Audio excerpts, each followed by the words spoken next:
하지만 주님이 묻는 거예요. 야, 교회 핵심 사역이 그것뿐이니? 전도도 해야지. 전도요? 누구를 전도해야 된다고? 아유, 제 주위에는 없어요. 나이가 몇 살인데 제가 누구를 전도하겠습니까? 아유, 목사님, 제가 하고는 싶은데 마음은 원이도데 육신이 따라주지 않아가지고. 이 질문, 이런 대답 여러분 제발 좀 하지 마십시오. 마음은 원이로되 육신이 따라주지 않는다라고 하는 것은요, 마음이 없다는 이야기인 거예요.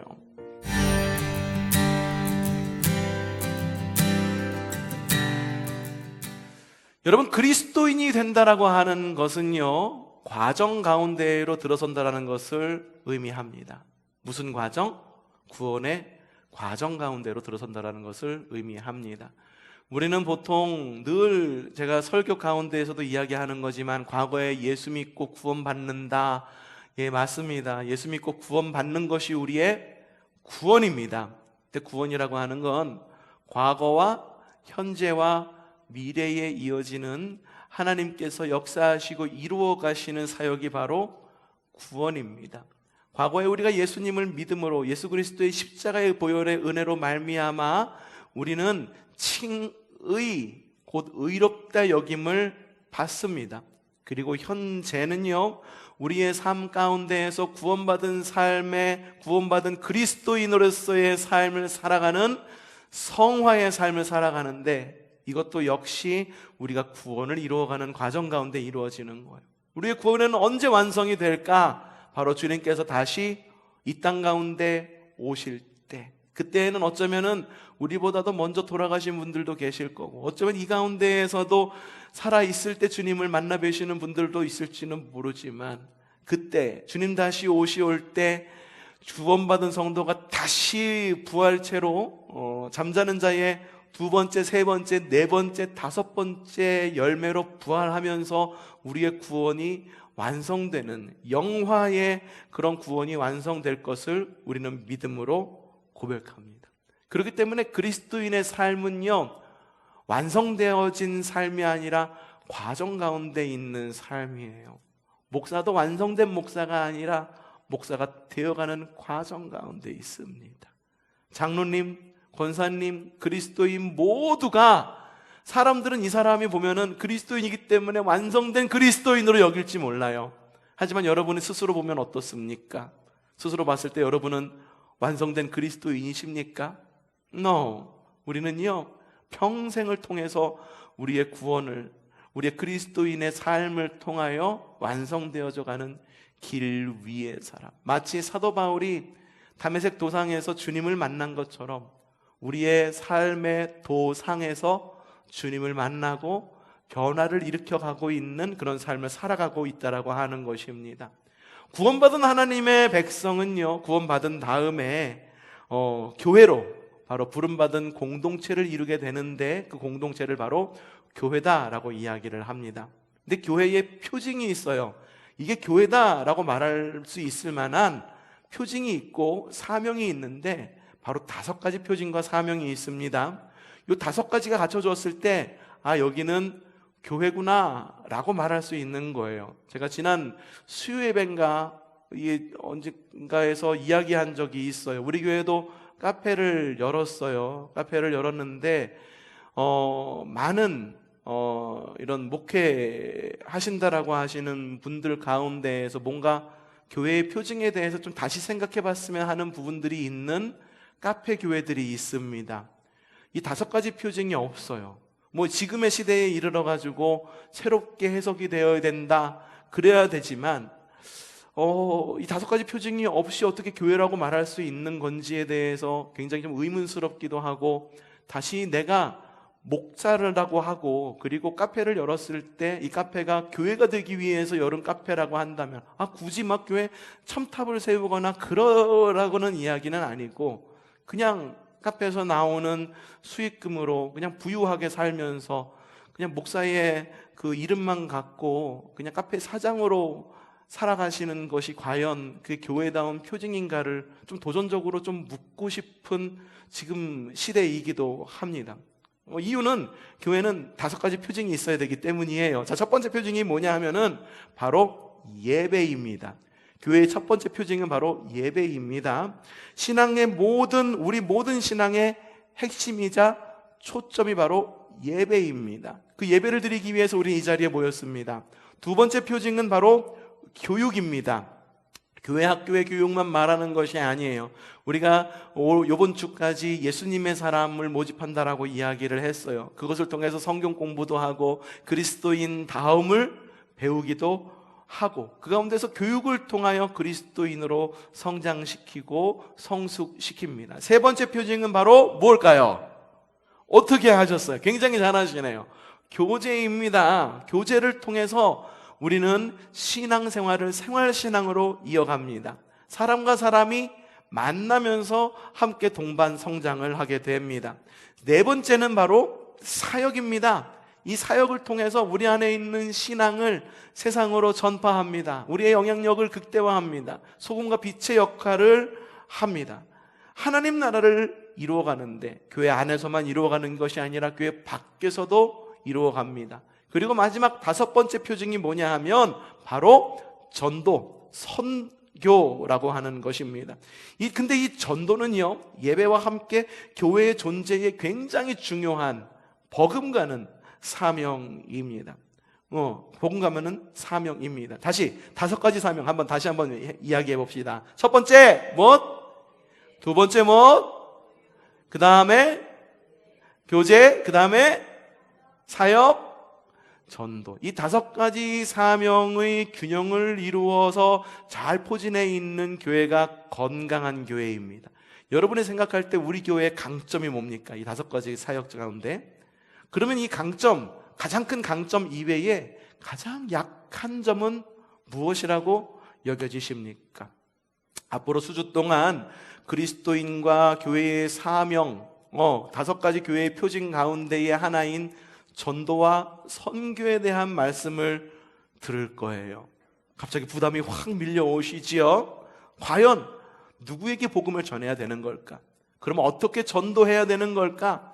사실 누구에게 복음을 전하고 어떻게 전도해야 될까라고 하는 말은 결국 같은 말입니다. 누구에게 복음을 전하는 것, 그것이 바로 전도이기 때문이에요. 오늘은 우리의 사명을 좀 돌아보고 그 전도의 대상, 과연 우리의 전도의 대상은 누구일까를 다시 한번 되새겨보는 그런 시간이 되시기를 바랍니다. 자, 그러면 여러분, 과연 누구를 전도해야 될까요? 성경 안에 우리가 전도해야 될 대상을 지칭하는 그리스어 한 단어가 있는데 그 단어가 뭐냐면 바로 오이코스라고 하는 단어입니다. 어떤 단어? 오이코스라고 하는 단어입니다. 이 오이코스는 그리스어에서 집 그리고 가족을 의미합니다.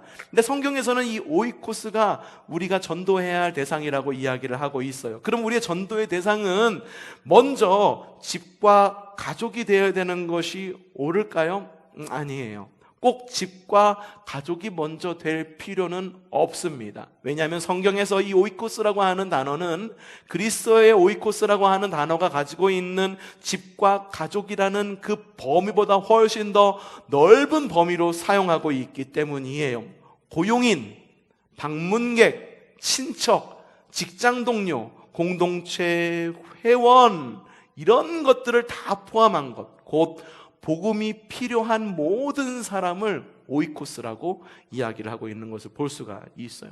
이 단어가 어떤 의미를 담고 있는지 성경 안에 가장 대표적인 이야기가 있는데 그게 바로 오늘 말씀입니다. 어느 날 율법 교사가 예수님을 찾아와 이야기합니다. 뭐라고 이야기했느냐? 한번 크게 읽어보죠. 시작! 예수를 선생님, 무엇을 해야? 야, 이 율법교사의 질문이요, 아주 그냥 악의적인 질문이에요. 예수님은 어떻게 하려고? 시험하려고. 시험해가지고 빠뜨리려고. 그럼 물어보는 거예요. 선생님, 무엇을 해야 영생을 얻습니까? 라고 묻습니다. 주님께서 물어보시는 거예요. 야, 너 율법교사래지? 네. 그러면은 네가 알고 있는 율법에는 뭐라고 적혀 있디? 어떻게 해야 영생을 얻는다라고 적혀 있디? 율법학자가 이야기합니다. 10장 27절 시작. 내 마음을 다하고 내 목숨을 다하고 내 힘을 다하고 내 뜻을 다하여 주 너의 하나님을 사랑하여라 하였고, 또 내 이웃을 내 몸과 같이 사랑하여라 하였습니다. 하나님을 어떻게 하라? 사랑하라. 그리고 누구를 사랑하라? 이웃을 사랑하라. 그게 이거잖아요. 뭐라고요? 하나님을 기쁘시게, 사람을 복되게. 바로 이거예요. 그게 이거예요. 우리가 하나님께를 향한 우리의 삶, 우리의 구원의 여정에서 한 단어로 포함할 수 있는, 표현할 수 있는 게 이거예요. 하나님을 기쁘시게, 사람을 복되게. 주님이 이걸 딱 듣자마자 얘기하는 거예요. 그렇게 하면 되겠네. 나한테 뭘 얘기를 들으려고 온 거야. 그렇게 하면 되겠네. 근데 율법학자가 또 약도 오르는 거죠. 자기의 지식을 이렇게 대받아친 거잖아요. 기분 나쁜 거예요. 그리고 자기를 좀 옳게 보이고 싶은 거예요. 내가 그래도 이 정도는 알고 있다. 이걸 알고 싶은 거예요. 그래서 10장 29절 읽어보죠. 율법학자가 또 뭐라고 얘기했느냐. 그런데 그 율법학자는 자기를 옳게 보이고 싶어서 예수께 말하였다. 이웃을 사랑하라. 하나님은 누군지 알잖아요. 그렇죠? 하나님이 누구야? 유일하신 우리의 예배하실 분, 우리를 창조하신 창조주 알고 있잖아요. 야훼 하나님, 이 율법자도 알고 있었단 말이야. 그렇게 묻는 거예요. 뭐라고 묻느냐? 그러면 내 이웃이 누구입니까? 라고 주님께 되묻는 거예요. 몰라서 묻는 걸까? 저는 몰라서 묻는 거라고 생각하지 않아요. 이건 역시 예수님을 난처하게 하려고, 예수님을 시험하게 하려고 한번 걸고 넘어간 거예요. 이것을 대답하는데, 이웃 너 있잖아. 그 이웃의 아무개 대답하면은 에이 그러면 딴 사람은 아니에요. 이렇게 넘어갈 거라는 거고, 야 이웃이 네가 더 잘 알지 말고 말하면 에이 모르는구나. 아유 예수 시간에 대해서 그것도 몰라라고 분명히 이게 막 이렇게 비꼬아서 이야기할 거고. 그러자 예수님께서 아주 긴 옛 이야기를 해주시는데 그에 대한 답이 바로 선한 사마리아인의 비유입니다. 선한 사마리아인 하면은 여러분 믿지 않는 비그리스도인들도 다 알고 있어요. 뉴스에 나오면은 그러자 누가 선행을 베풀었어. 그러면 뉴스에 이렇게 나와요. 선한 사마리아인과 같은 의인이 나타났다. 막 이런 식으로 뉴스에 나오는 것을 볼 수 있죠. 그럼 이게 말하는 것이 무엇인가? 자, 어떤 사람이 이 사람은 사마리아인이 아닙니다. 어떤 출신을 가지고 있는지 알 수가 없어요. 어떤 사람이 예루살렘에서 여리고로 가고 있었던 중이었었습니다. 이게 중요해요. 왜 중요하냐? 예루살렘과 여리고라고 하는 지리적 위치가 있기 때문이에요. 이 예루살렘은 산 위의 마을입니다. 산 위에 지어졌어요. 이 요새예요. 공성전을 펼쳐야지만 이게 정복할 수 있는 요새거든요. 산 위에 있습니다. 해발 700m 위에 위치한 성이 바로 예루살렘입니다. 그럼 여리고는 어디에 있을까? 여리고는요, 해발 마이너스 400m에 위치한 곳이 여리고입니다. 마이너스 400 그리고 플러스 700 도합 몇 미터? 1100m의 고저차를 갖고 있는 것이 예루살렘에서 여리고로 가는 길, 여리고에서 예루살렘으로 가는 길이었었어요. 그런데 이 도상에는요 강도들이 너무 많았어. 왜? 여리고에서 혹은 다른 곳에서 예루살렘으로 올라가는 사람들은 분명한 목적을 가지고 있었거든요. 왜 예루살렘으로 올라갈까? 하나님을 예배하기 위해 올라가는 사람들이에요. 하나님을 예배하기 위해 올라가는 사람들은 준비해야 될 것이, 당연히 준비할 것이 있었는데 뭐냐면 예물이었었습니다. 재물이었었어요. 예물과 재물을 갖고 올라가는 거예요. 그러니까 강도들이 예루살렘으로 산으로 이렇게 올라가고 있는, 특별히 여리고에서 예루살렘으로 올라갈 때에 그 올라가는 꼬불꼬불하고 험산 줄령과 같은, 말이 잘 안 나오네. 험산 줄령과 같은 그 길을 올라갈 때 사람들을 노려서 강도질을 하는 거예요. 야, 이 사람들을 털면 뭐가 나온다?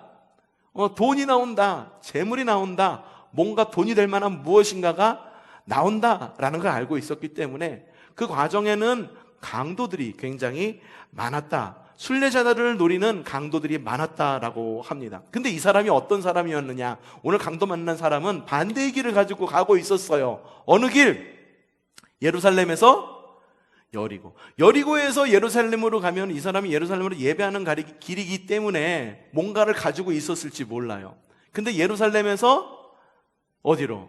여리고로 가는 길이면 이미 자신이 가져온 것을 이미 성전에다가 다 바치고 드리고 갖고 있는 것은 정말 얼마 없었을 거라는 거죠. 노잣돈 정도 가지고 있었을 거라고 하는 거죠. 그럼에도 불구하고 이 강도들은요, 이 사람을 갖다가 해코지를 하는 거예요. 뭔가를 갖다가 좀 털어보려고, 약간의 남은 그 재물까지도 다 그냥 쓸어 모으려고 이 사람을 강도질을 한 겁니다. 해를 입히고 완전히 빨개 벗겨버리고 죽을 지경까지 사람을 그렇게 만들어 놓았어요. 이 사람이 죽음의 지경 가운데 있다가 근처를 지나가는 사람이 있었는데 그 가운데에는 제사장과 레위인이 있었습니다. 첫 번째 제사장과 레위인이 나왔어요. 제사장은 인종이 어느 민족? 유대인. 레위인은 어느 민족?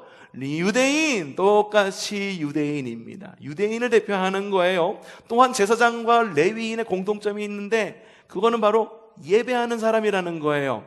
제사장은 이 사람들을 대표로 해가지고 예배하는 사람, 레위인은 아주 오래전부터 예배하는 그런 지파로 하나님께 구별받은 사람이었다라고 하는 거예요. 근데 이 예배를 위해서 길을 가던 이 레위인과 제사장이, 유대인이 모른 척하고 그냥 지나갑니다. 나름대로의 이유가 있었어. 무슨 이유였었을까?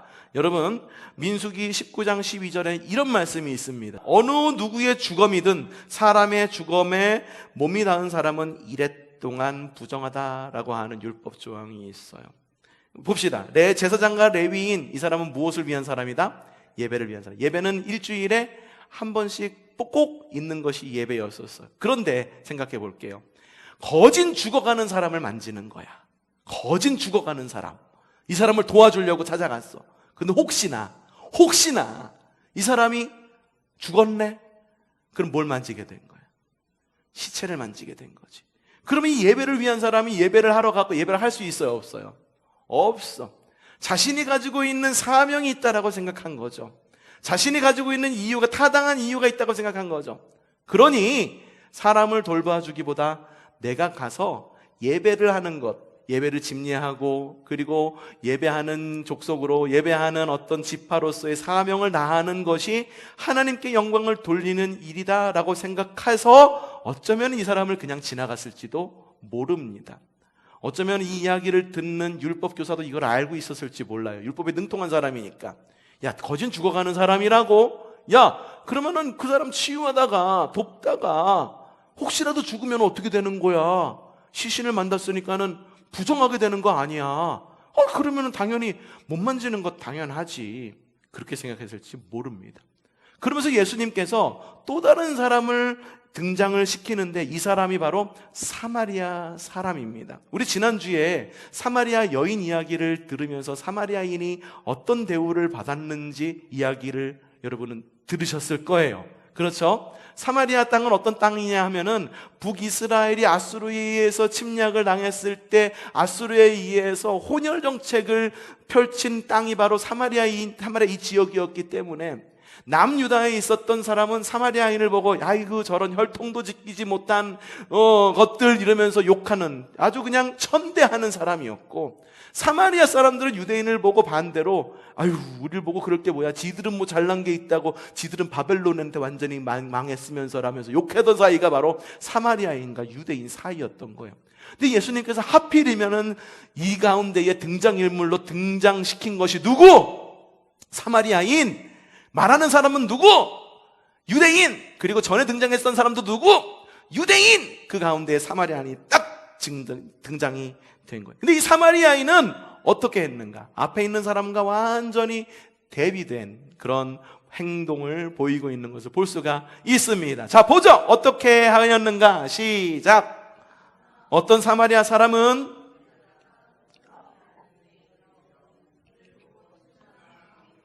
가까이 가서 올리브 기름과 포도주를 붓고 싸맨 다음에 자기 짐승에 태워서 여관으로 데리고 가서 돌보아 주었다. 측은한 마음이 들었대요. 불쌍히 여기는 마음이 들었다라고 하는 거죠. 그래서 올리브 기름과 포도주를 부은 다음에 싸맸대요. 올리브 기름 부은 고기가 얼마나 맛있는데 거기를 갖다가 올리브 기름을 부어? 포도주, 야 그거 말이야 한 잔 쫙 하면은 좋은 게 얼마나 포도주야. 그렇죠. 근데 왜 이 당시에 올리브와 포도주를 부었냐면 이게 약이었기 때문이에요. 시편 23편에 주께서 내 머리에 기름을 부으셨다라고 하는 시편 23편의 말씀 기억하고 계시죠? 그 기름이 올리브유인데 머리에 기름을 부은 이유는 다친 부분을 치유해 주는 거예요. 이제 주님 따라가다가 돌뿌리에 걸려 넘어지기도 하고 뱀 만나가지고 물리기도 하고 치유해 주시는 주님을 만나가는 거거든요. 이 사마리아인이 바로 그 일을 한 거예요. 측은한 마음이 들어서 이 강도 만난 사람에게 올리브 약을 발라주고 여관으로 데리고 가서 돌보아 줍니다. 맡겨두고선 2데나리온을 맡기면서 좀 치료 좀 잘해주세요. 돌아오는 길 다시 한번 들릴 텐데 혹시 재정이 더 들면 내가 더 낼게요, 갚을게요 이러면서 길을 떠납니다. 그리고 다시 율법교사와 주님의 대화로 다시 한번 돌아가 보도록 합시다. 율법교사가 했던, 주님께 했던, 자기가 잘 보이려고 주님을 시험하려고 했던 첫 번째 질문이 뭐였나요? 누가복음 10장 25절 후반절 이렇게 적혀 있었죠. 시작! 선생님, 내가 무엇을 해야 영생을 얻을 수 있겠습니까? 영생에 대한 질문이었었어요. 주님, 내가 무엇을 해야 영생을 얻을 수 있겠습니까? 무엇을 해야 구원을 받을 수 있겠습니까? 내가 무엇을 해야 착한 사람이다, 선한 사람이다, 그리스도인으로서 잘 살아가고 있다라고 말할 수 있겠습니까? 라고 질문을 했는데 이 질문에 긴 대화가 오가면서 그 사이에 선한 사마리아인의 비유가 딱 있으면서 주님께서 내린 결론이 뭐냐 하면은 누가복음 10장 37절 후반절 말씀, 시작! 너도 이와 같이 하여라. 가서 너도 이와 같이 한 거는 누구와 같이? 선한 사마리아인과 같이 하여라 라고 이야기를 한 거예요. 유대인이었던 이 율법교사는요, 했던 질문이 무슨 질문이었다고요? 영생에 대한 질문이었었어요. 근데 그거에 대한 답이 뭐였어요? 사마리아인처럼 행하라. 이 말을 듣고서 굉장히 자존심이 상했을 거예요. 뭐라고? 우리가 멸시하는 바로 그 사람? 야, 피부색도 다르고 말하는 말도 다르고 언어도 다르고 억양도 다르고 그 사람처럼 행하라고? 그래서 이 율법교사가 주님께서 가서 너도 이와 같이 하여라 라고 직전에, 야, 누가 너의 이웃이었, 누가 그 강도 만난 자의 이웃이었겠느냐라고 물었을 때 어떻게 대답했는지 아십니까? 이렇게 대답합니다. 누가복음 10장 36절에서 37절 시작! 너는 이 세 사람 가운데서 누가 강도 만난 사람에게 이웃이 되어 주었다고 생각하느냐? 그가 대답하였다. 뭐라고? 굉장히 답을 잘했죠. 그쵸? 굉장히 답을 잘해. 정답을 말했어요. 정답을 말했지만 뭔가 하나 빠진 정답이에요. 왜 자비를 베푼 사람입니다 라고 이야기를 했을까? 누군가가 싸워요. 남자와 여자가 싸우던가 아니면은 부부끼리 싸우던가 아니면은 이렇게 싸우다가 내가 길이 딱 막히는 질문이 나오는 거예요. 야, 이럴 때는 이렇게 해야 되는지 맞는 거 아니야? 이렇게 해야 돼, 이렇게 해야 돼. 둘 중에 하나 골라 라고 말했을 때 대답할 수 있는 대답의 방법이 있어. 뭐냐 하면 이렇게 대답하는 거예요. 그 사람이 제시한 그 보기에서 다른 대답을 하는 거예요.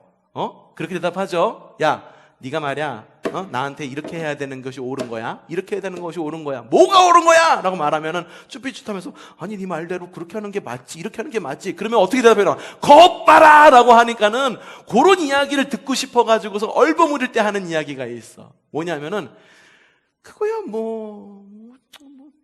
그런 거지 이러면서 말을 버무리는 그런 말이 있단 말이죠. 어중간하게 말하는 것. 그래서 이 율법학자도 이게 자신이 자존심이 너무 상한다는 거죠. 이 사마리아인이 이웃이 되어졌다라고 딱 집어서 이야기하기가 너무 자존심이 상하는 거예요. 그래서 뭐라고 대답했어요? 뭐라고?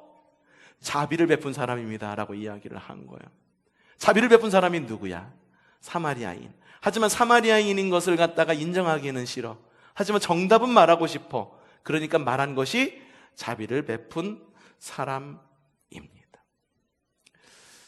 얄밉죠. 그렇죠? 저는요, 그 예수님의 선한 사마리아인의 비유에 나온 그 제사장과 레위인보다 이 사람이 좀 더 꼴밉고 더 얄미워. 어떻게든 자기가 선한 것을 보이고 싶어갖고 말을 꺼내면서 어떻게든 말은 피해가면서 자신이 인정하고 싶지 않은 것은 인정하지 않고 자신이 원하는 것만 인정하고 싶은 그런 사람의 악한 마음이 그 안에서 드러나고 있기 때문이죠. 자, 여러분은 누가 제일 꼴밉습니까? 자, 레위인과 제사장이 꼴밉습니까? 이 율법학자가 꼴밉습니까? 사람마다 또 다르기도 하겠지만 여러분, 이 이야기를 하는 이유가 뭐냐 하면은요, 사실 우리도요, 주님께서 네 이웃이 누구시냐라고 물을 때 그 답을 이미 다 알고 있어요. 다 알고 있어. 우리 가운데 낙심한 사람, 우리 가운데에 복음이 필요한 사람, 우리 가운데 도움이 필요한 사람 다 알고 있다라고 하는 거예요. 굳이 앞서서 성경에 오이코스라는 말이 있는데 이게 바로 이웃을 뜻하는 말인데 성경 안에서 이걸 넓게 사용하고 있습니다라고 이렇게 설명하지 않아도 우리는 이미 우리가 전도해야 될 대상자가 누구인지 다 알고 있다라고 하는 거예요. 다만 알고 있는 것을 들키고 싶지 않은 마음이 너무 크다는 거예요. 왜? 분명히 전도라고 하는 것은 교회의 핵심 사명이고 주님의 명령이지만 정말 부담스럽기 때문이에요. 피해가고 싶은 답이기 때문이죠. 교회의 핵심 사명, 그래, 예배, 교육, 교제, 사역, 목사님 얼마든지 할 수 있어요. 그 정도는 할 수 있어요. 예배 나오라고요? 예, 예배 정말 잘 드리겠습니다. 교육 받으라고요? 네, 교육 잘 받겠습니다. 교제하라고요? 얼씨구나, 놀러 갑시다. 우리 저기 화천 가가지고선 열심히 놀다 옵시다. 사역합시다. 예, 사역 열심히 할게요. 바자회도 열심히 하고 뭐든지 다 열심히 합니다. 하지만 주님이 묻는 거예요. 야, 교회 핵심 사역이 그것뿐이니? 전도도 해야지. 전도요? 누구를 전도해야 된다고? 아유, 제 주위에는 없어요. 나이가 몇 살인데 제가 누구를 전도하겠습니까? 아유, 목사님, 제가 하고는 싶은데 마음은 원이도 내 육신이 따라주지 않아가지고. 아유, 이런 대답 여러분 제발 좀 하지 마십시오. 마음은 원이로되 육신이 따라주지 않는다라고 하는 것은요, 마음이 없다는 이야기인 거예요. 네? 마음이 있으면 육신도 따라가게 되어 있습니다. 몸이 아무리 아파도 여러분 자녀 온다고 그러면은 그 아픈 몸 이끌고선 김치 다 해놓으시잖아요. 그쵸? 엄마가 이거 해놓고 싶었었는데 엄마가 몸이 안 좋아가지고서 못했어 라고 말하면 정말 엄마 몸이 아픈 거예요. 응? 근데 그렇지 않은 경우는 대부분 마음은 원이로도 육신이 따라주지 못했다라고 하는 것은 대부분 핑계인 경우가 많다라고 하는 거예요. 여러분, 선한 사마리아인의 비유 가운데에 제사장과 레위 사람, 여러분 강도 만난 자의 오이코스가 되지 못할 이유가 충분히 있었어요. 예배하러 가야 돼. 근데 내가 예배를 집리할 사람인데 시체를 만지면 율법상에 예배를 못 드린다라고 하는데 그럼에도 불구하고 내가 이걸 도와야 돼? 야, 내가 힘을 아껴야지. 내가 다음날 뭣도 해야 되고 뭣도 해야 되는데 이거 어떻게 해야 돼? 내가 그날 약속이 있을지 모르는데 이 날을 어떻게 구별해가지고선 내가 이거를 이렇게 해야 돼. 율법교사요? 역시 이 사마리아인의 오이코스가 되지 못할 이유 역시 충분했습니다. 역사적으로 어때요? 가서 복음을 전해 라고 말했는데 요나한테 말하는 거야. 너 다시스로 가서 복음을 전해. 니느웨로 가라 그랬나요? 갑자기 헷갈린다. 니느웨로 가라 그랬나요? 니느웨 가서 복음을 전해 라고 이야기했는데 요나가 어디로 가? 다시스로 가. 왜 거기로 갔냐면 니느웨는 아수르의 본거지예요. 뭐냐면 자신의 민족을 갖다가 쳐들어와서 못살게 굴고 수탈했던 바로 그 민족의 수도에 가가지고, 지금 우리로 말하면 어디를 말하는 걸까? 일본을 말할 수도 있고, 중국을 말할 수도 있고, 평양을 말할 수도 있는 거고, 어떤 사람에게는 좀 다른 장소일 수도 있는 거고, 그런 장소에서 복음을 전하라니까는 도망갈 이유가 분명히 충분히 있는 거죠. 말도 안 돼요. 내가 그거에 대한 미움이 얼마나 큰데 거기에 가서 복음을 전하라고 그래요. 이유를 찾자고 한다면 끝까지 이유를 찾을 수가 있는 거라는 거죠. 그렇다고 말한다면 이 사마리아인에게는 강도 만난 자의 오이코스가 되지 못할 충분한 이유가 없었기 때문에 이 사람을 도왔던 걸까요? 그래서 강도 만난 사람에게 도움을 줬던 걸까요? 여러분, 우리가 전도해야 할 오이코스를 인식하는 것, 이 사람이 나의 오이코스야 라고 인식하고 그 오이코스를 인식함으로 인하여 복음을 전하고 선한 일에 힘쓰고 그리고 인도하고 하는 이거는요, 상황과 이유의 문제가 아니다라는 걸 이야기를 하고 있는 거예요. 내 상황이 어떻든, 내 이유가 어떻든, 내가 나이가 들어서, 내가 너무 연소해서, 내가 여성이라서, 내가 남성이라서, 나에게 어떠한 필치 못할 사정이 있어서, 또 다른 사정이 있어서, 이런 문제가 아니라 율법과 복음의 명령이기 때문에 우리의 사명이다라고 이야기를 하는 거예요. 제가 오늘 이 설교를 준비한 이유가 여러 가지 이유도 있어요. 야, 우리 교회 이러다가 정말 안 되겠다. 누구라도 당장 좀 끌어다가 앉혀놔야 되지 않겠느냐라고 하는 좀 위기감이 좀 느꼈어요. 제가 청주에서 미자립교회를 섬기고 있었을 때 어느 한 교회, 저기 안산에 있는 굉장히 큰 교회 감리교 감독까지 하셨던 그 교회에서 제가 사역을 했었거든요. 그분이 저한테 이야기를 하는 거예요. 최전도사, 그 전도사, 최전도사 목회 잘하고 교회 부흥시키고 싶지? 그러면 돈을 주고서라도 사람을 사서 자리에 앉혀놔야 돼. 일단 자리에 앉혀놔야 돼. 그래야지 새가족이 와도 정착이 되는 거야. 그러니까 주변에 있는 사람, 어떤 사람이든지 자리에 와서 앉혀둬요. 저한테 그런 조언을 하시더라고요. 그때 그 교회 갔을 때에 정말로 연로하신 한 분이 계셨는데, 연로하신 한 여성분이 계셨는데, 얼마나 연로하셨는지 초등학교 3학년이셨어. 안 웃겨요?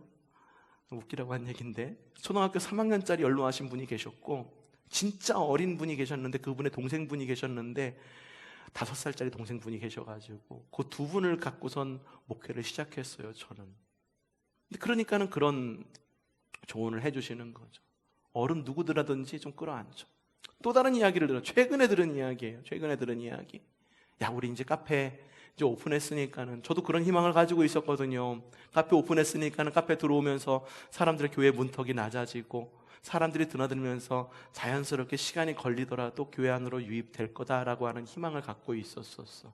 근데 먼저 카페를 해보신 어느 목사님이 이야기를 하는 거예요. 어느 목사님이, 여러분이 상상하는 그 목사님 아니에요. 그래서 미리 이야기 상상하고서는 그렇게 상상하고 이렇게 넘겨짚지 말고 이야기를 하는 거예요. 뭐냐 하면은, 목사님 그럴 것 같죠. 근데요, 새가족이 유입이 되긴 유입이 돼요. 그런데 기존의 교인들이 받아들이질 못해요 라고 이야기를 하더라고요. 새가족이 들어와도 기존에 있었던 성도들이 받아들이질 못하고 새가족이 들어왔다 나갔다를 반복한다라고 하더라고요. 아무리 생각해봐도 그게 맞는 것 같아.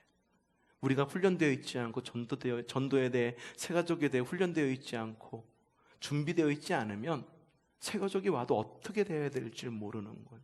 제가 처음에 왔을 때에도 우리 교회가 그랬었어요. 누가 새가족이 왔는데 서로 멀뚱멀뚱히 쳐다보고만 있더라고. 어떻게 대해야 될지를 모르시더라고. 그래서 사모하고 저하고 붙들려고 나서갖고 이야기하는데, 그게 됩니까?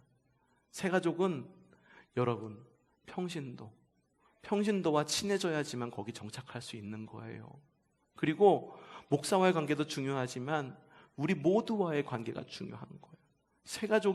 새가족, 정말 가족이 되어야 되는 거예요. 오이코스가 되어야 되는 거예요. 한 지붕 아래에 있는 오이코스가 될 때, 그럴 때에 우리가 그 사람을 위해 무엇인가를 해주고 싶을 때 이유가 필요 없는 거예요. 그 사람이 어떤 환경을 가지고 있든 어떤 배움을 가지고 있든 이유가 필요 없어요. 주님께서 우리에게 주신 사명이 전도이고 새가족을 키워내서 하나님 나라를 이루어가는 것이 우리의 사명이기 때문에 우리는 새가족을 길러내고 전도하고 인도하는 사명을 꼭 실천해야만 한다는 것을 말하는 거예요. 여러분, 우리는요 이유가 많아요. 그리고 이유가 많아서 아무것도 하고 있지 않으면은요 게을러집니다. 제가 어느 목사님이 하는 설교를 들었어요. 그 목사님이 그러더라고요. 여러분, 지옥 가는 방법 아세요? 물어보는 거예요. 성도들, 거기 모인 사람들이 예수님 믿지 않으면 지옥 간대요 라고 이야기를 하는 거예요. 근데 그 목사님 대답이 뭔지 아세요? 아니에요, 여러분. 예수님 믿지 않으면 지옥 가는 것이 아니라 우리는 가만히 있으면 그냥 지옥 갈 운명에 있기 때문에 지옥 가는 거예요 라고 이야기를 하더라고요. 그렇기 때문에 예수를 믿고 구원받아야 되는 거예요 라고 이야기를 하시더라고요. 제 이야기가 아니에요. 이단적인 이야기 그것도 아니에요. 맞아요. 여러분, 가만히 있으면은요 우리는 정말 게을러지고요, 게으름 가운데에 우리 마음에 있는 악한 이 심성이 우리를 선한 길로 이끄는 것이 아니라 자꾸만 악한 길로 이끕니다. 자꾸만 악한 말을 하게 돼요. 자꾸만 악한 행동을 하게 돼요. 마치 비슷하지 않습니까? 내리막길과 같지 않습니까? 예루살렘에서 어디로? 여리고로 내리막길로 가고 있는 바로 바로 그 사람의 가는 길과 비슷해 보이지 않습니까? 가다가 강도를 만나죠. 가다가 피해를 당합니다. 바로 그런 운명에 놓인 것이 우리의 삶이다. 그렇기 때문에 예수를 믿고 구원받아야 된다라고 이야기를 한다라고 하는 거죠. 그렇기 때문에 그리스도인이 뭘 하는 겁니까? 날마다, 매일마다, 매주마다 뭘 하는 거예요? 올라가는 거잖아요. 어디로 올라가? 여리고에서 예루살렘으로 올라가는 거잖아요. 우리의 삶 가운데에서 어디로 올라가는 거예요? 주님께서 거신 높으신 보좌 가운데로 하나님께 예배하는 것 아닙니까? 바로 그 오르막길을 오르며 걷는 것이 바로 그리스도인의 삶이 아니냐라고 하는 거예요. 여러분, 그리스도인과 교회는요, 그리스도인은 생명의 사람들이고 교회는 생명선입니다. 여러분은 생명력이 있으셔야 돼요. 얼굴 이만큼 막 이게 뭐야? 이 검게 내는 다크서클 이 말이 왜 이렇게 생각 안 나? 다크서클 내려와갖고 눈빛이 싸납고 그래가지고 사람만 보면 누군가를 막 잡아먹을 것 같은 그런 사람이 그리스도인이 아니에요. 눈만 봐도 이 사람을 보면은 마음이 편해지는구나. 눈만, 행동만 봐도 이 사람이 그리스도인이구나. 이 사람하고 어울리면 내가 생명을 얻겠구나라고 느껴질 수 있는 것이 그리스도인이라는 거예요. 교회는 생명선입니다. 유람선이 아니에요. 사람들이 보통 교회를 올 때 큰 교회를 선택하는 이유가 뭔지 아세요? 유람선을 선택하는 거예요. 가서 내가 무엇을 즐길 수 있을까? 배 위에 올라가고 즐길 수 있는 수영장은 있는가? 카지노는 있는가? 볼링장은 있는가? 아늑한 카페는 과연 몇 개인가? 초호화 유람선을 기대하면서 큰 교회를 찾아갑니다. 하지만 여러분, 교회는 유람선이 아니라 생명선입니다. 구조선이며 군함입니다. 그래서 우리가 찬양을 할 때 이렇게 찬양하잖아요. 너의 등불 돋우어라, 거친 바다 비춰라, 빛을 찾아 헤매느니 어디에? 생명선에 거쳐라. 후렴! 우리 작은 불을 켜서 험한 바다 비추세, 물에 빠져 헤매느니 건져내어 살리세. 이것이 우리의 사명이 되기를 바랍니다. 성경에 오늘 말씀 제목이 뭔지 아세요? 좋은 나무가 됩시다. 이걸 건너뛰려고 그랬는데 그래서 건너뛰었어요. 맨 마지막으로 왔는데 이 이야기를 해야지 오늘 말씀의 제목이 설명이 될 것 같아. 교회는 많은 사명이 있는데 그 가운데에 생명력 있는 교회가 되고 생명력 있는 그리스도인이 됩시다. 바로 어떤 생명력이 있어야 되느냐? 우리 한 사람 한 사람이 나무다라고 치면은 좋은 나무가 되자는 거예요. 자, 봅시다. 누가복음 6장 43절 시작. 좋은 나무가 나쁜 열매를 맺지 않고 또 나쁜 나무가 좋은 열매를 맺지 않. 여러분 가운데 생명이 있습니까? 우리 교회가 생명력이 있기를 바라요. 생명이 있는 교회에서 여러분 그 생명을 체험받고 싶고 그리고 누리고 싶으십니까? 그러면은 우리 한 사람 한 사람이 좋은 나무가 됩시다. 좋은 나무가 나쁜 열매를 맺지 않고 또 나쁜 나무가 좋은 열매를 맺지 않는다. 곧 좋은 열매는 어떤 열매를 맺는다는 거예요? 좋은 열매를 맺는다라고. 만약에 생명이 없는 나무라고 한다면 성경에는 무시무시하게 말이 적혀 있는데 이것도 가져오긴 했는데 읽어볼까요? 한번 읽어보죠. 시작. 도끼를 이미 나무 뿌리에 갖다 넣으셨다. 그러므로 좋은 열매를 맺지 않는 나무는 다 찍어서, 사실 엄청나게 어마무시하게 정말로 무시무시한 이야기입니다. 여러분, 살아있는 나무입니까? 죽어있는 나무입니까? 오늘 말씀에 비추어서 말할 때 저는 여러분에게 말씀드리고 싶은 건 뭐냐 하면 교회의 5가지 표징 가운데에 특별히 전도의 사명을 감당하는 그런 살아있는 생명 있는 그런 한 사람 한 사람의 한 그루 한 그루의 나무가 되라는 걸 여러분에게 말하고 싶은 거예요. 굳이 성경에 생명이 없으면 열매를 맺지 않으면 찍어서 불 가운데 하나님께서 넣으시겠다라고 하는 그 말이 저는 그런 생각도 들어요. 그 말이 두렵다고 한다면 그 두려운 마음을 가지고서라도 전도하는 교회가 되었으면 좋겠다. 하지만 주님께서 우리를 사랑하여 주셔서 그리고 우리한테 물으심으로 과연 너의 오이코스가 누구냐라고 물으심으로 다가오셔서 너도 가서 그와 같이 하여라. 율법학자가 물었던 그 영생의 길이 무엇입니까? 라고 물었을 때 주님의 대답이 너도 가서 그와 같이 하여라 라고 물었을 때에 율법학자가 난감해하듯이 그런 난감해하는 표정을 짓지 않는 그런 그리스도인이 되어서 좀 주님께서 그렇게 하여라 라고 말하면은 아멘! 주님께서 말씀하셨으니 그렇게 하겠습니다 라고 결단하는 그런 좋은 나무가 되자라고 하는 거예요. 우리 교회가 어떤 교회가 되기를 원합니까? 여러분 빈자리 보면 위기감 느끼십니까? 위기감만 느끼십니까? 누군가가 와서 채워주겠지라고 느끼십니까? 빈자리 있으면서 위기감 느끼십니까? 느끼시면은 자리를 채우셔야지 왜 자꾸만 연휴라고 그래서 놀러가고 빠지고 하나님 앞에 나오지 않고 예루살렘으로 올라가지 않고 자꾸 여리고로만 내려갑니까?